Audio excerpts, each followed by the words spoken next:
Today, we're diving into the incredible story of Raven Wilkinson, a true pioneer whose grace and grit literally changed the face of classical ballet in America forever. It's a journey of breathtaking artistry, but also unbelievable courage. And really, to get a sense of what she was up against, we're going to start right here with this powerful quote from Misty Copeland, the first African-American woman to become a principal dancer at the American Ballet Theater.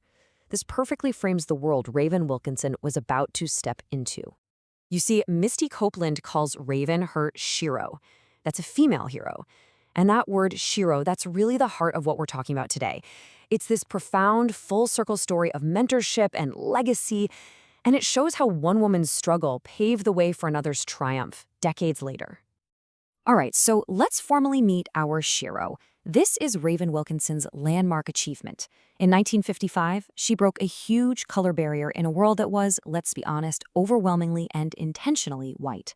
But, a title like that, it doesn't even begin to tell the whole story. To really get it, we have to go back to the beginning. So let's do that. Let's dive in. Raven grew up in a middle-class household in Harlem, New York. And it was right here, as a very young girl, that she had this magical encounter that would basically set the course for the rest of her life. Her journey kicked off when she was just 5 years old. She saw the very company she would one day join. Then a birthday gift at age 9 turned that initial spark into a real flame. And then, in this amazing twist of fate, her own dance school became a direct feeder for the Ballet Russe. So the path was there, but man, it was not going to be easy. And you can just feel how powerful that first experience was from her own words. This wasn't just some passing interest, For young Raven, this was a profound, all-consuming calling.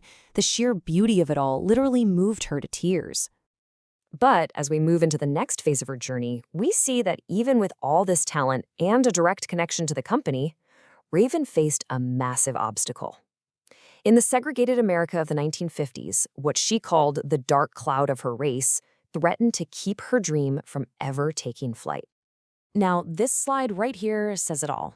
It's about pure determination. She was rejected twice. And get this, a friend who worked for the company told her straight up it was because of her race. They were afraid to tour the South with a black dancer. But Raven, she just refused to give up. She came back a third time, and that time her talent was just so undeniable they couldn't say no.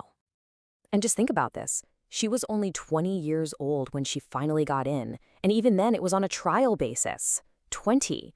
Imagine having that kind of grit, that kind of tenacity at that age to break down a wall that had stood for generations.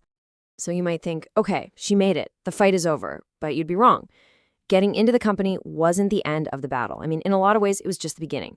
Her 6 years there were this wild story of soaring artistic success set against a backdrop of just terrifying prejudice. And let's be crystal clear here. Her talent was off the charts. She wasn't just some face in the crowd.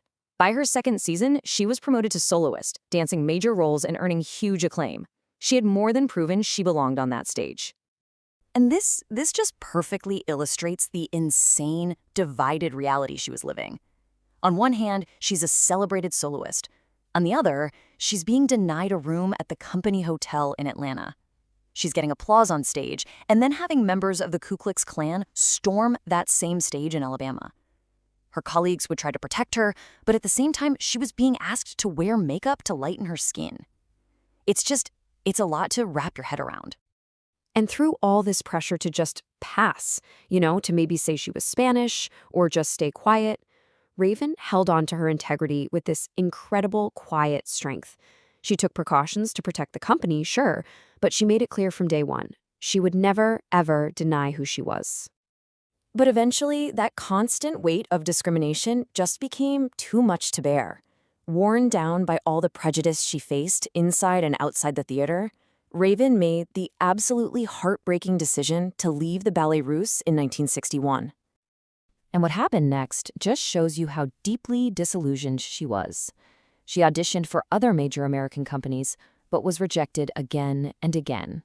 She was even told to try African dance or jazz. Can you imagine?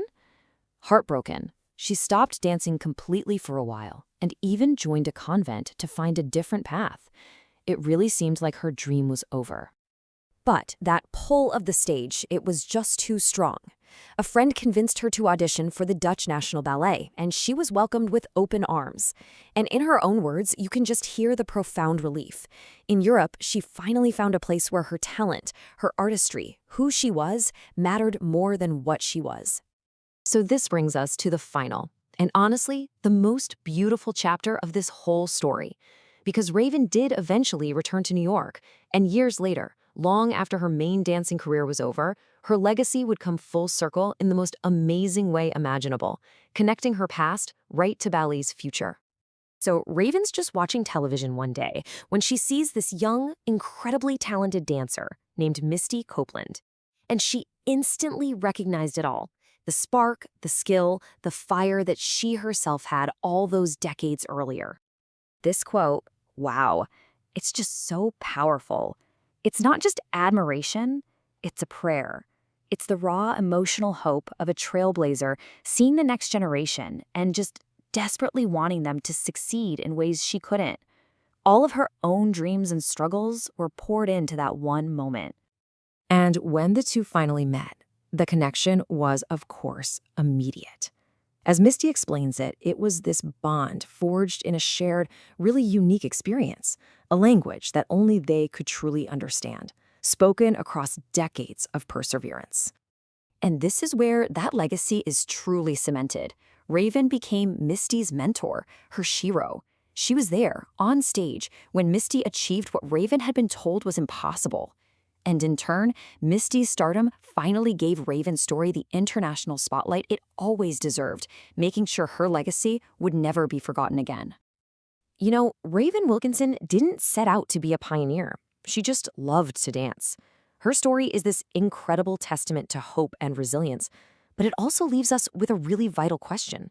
It makes you wonder, what other crucial pieces of our history are still waiting in the wings, ready to be discovered?